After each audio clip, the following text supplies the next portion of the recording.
ഇന്ന് നമ്മൾ ഉണ്ടാക്കാൻ പോകുന്നത് ഒരു സേമിയ പായസമാണ്. അതും ഇപ്പോഴത്തെ പോലെ കൂട്ടൊന്നും ചേർത്ത് ഇപ്പോഴത്തെ എല്ലാം കൂട്ടൊക്കെ ആയിട്ടാണ് വരുന്നത്. പഴയ രീതിയിൽ എന്ന് പറഞ്ഞാൽ എല്ലാ കാര്യങ്ങളും സെപ്പറേറ്റ് ആയിട്ട് ഒരുക്കിയിട്ടാണ് നമ്മൾ ഉണ്ടാക്കുന്നത്. പക്ഷേ ഇപ്പോൾ ഞാൻ ഉണ്ടാക്കാൻ പോകുന്നത് പഴയ ഒരു രീതിയിൽ എൻ്റെ അമ്മ എനിക്ക് ഉണ്ടാക്കി തന്ന രീതിയിലാണ് ഞാൻ ഉണ്ടാക്കുന്നത്. അതുപോലെ തന്നെ ഞാൻ എൻ്റെ പിള്ളേർക്ക് ഞാൻ ഉണ്ടാക്കി കൊടുക്കാറ്. പായസത്തിൻ്റെ ചേരുവകൾ കാണാം. സേമിയ, നെയ്യ്, പഞ്ചസാര, പാല്, അണ്ടിപ്പരിപ്പ്, മുന്തിരി, ഏലക്കായ. അപ്പോൾ നമ്മൾ സ്റ്റവ് കത്തിച്ചു വറുക്കാനുള്ള പാത്രം വെച്ചിട്ടുണ്ട്. സേമിയ വറുക്കാൻ പോവുകയാണ്. ഒരു നെയ്യ് ഒഴിക്കുകയാണ്. നെയ്യ് ചൂടായി നമ്മൾ സേമിയ ഇടാൻ അതിലേക്ക്.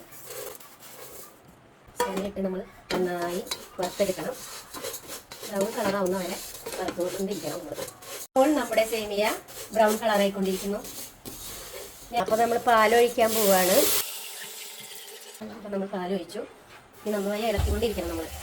അപ്പോൾ നമ്മൾ പാലൊഴിച്ചതിന് ശേഷം നന്നായി ഇളക്കിക്കൊണ്ടിരിക്കണം. ഇടാൻ പോകുന്നത് ഏലക്കായ പൊടിച്ചതാണ്. എന്നിട്ട് നമ്മൾ നന്നായി ഇളക്കിക്കൊണ്ടിരിക്കണം. നന്നായി കുറുകി വരട്ടെ, അതുവരെ നമുക്ക് വെയിറ്റ് ചെയ്യാം. ഇനി നമ്മൾ പഞ്ചസാരയാണ് ഇടാൻ പോകുന്നത്. ഇത് പിന്നെ നമ്മൾ അളവിനനുസരിച്ച് പഞ്ചസാര ഇട്ടാൽ മതി. വേണമെങ്കിൽ നമുക്ക് ഇടാലോ.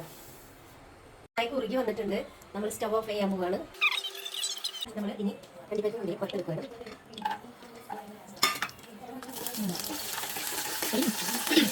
ഇതിപ്പോൾ നന്നായി ബ്രൗൺ കളർ ആയിട്ടുണ്ട്. ഇത് നമ്മൾ സേമിയ പായസത്തിലേക്ക് ഒഴിക്കാൻ പോവുകയാണ്.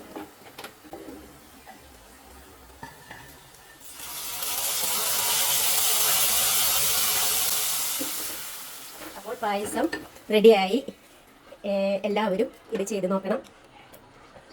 എല്ലാവർക്കും ഇഷ്ടപ്പെടും. അപ്പോൾ ഓക്കെ, അടുത്ത വീഡിയോയിൽ കാണാം. Okay, bye, Tata.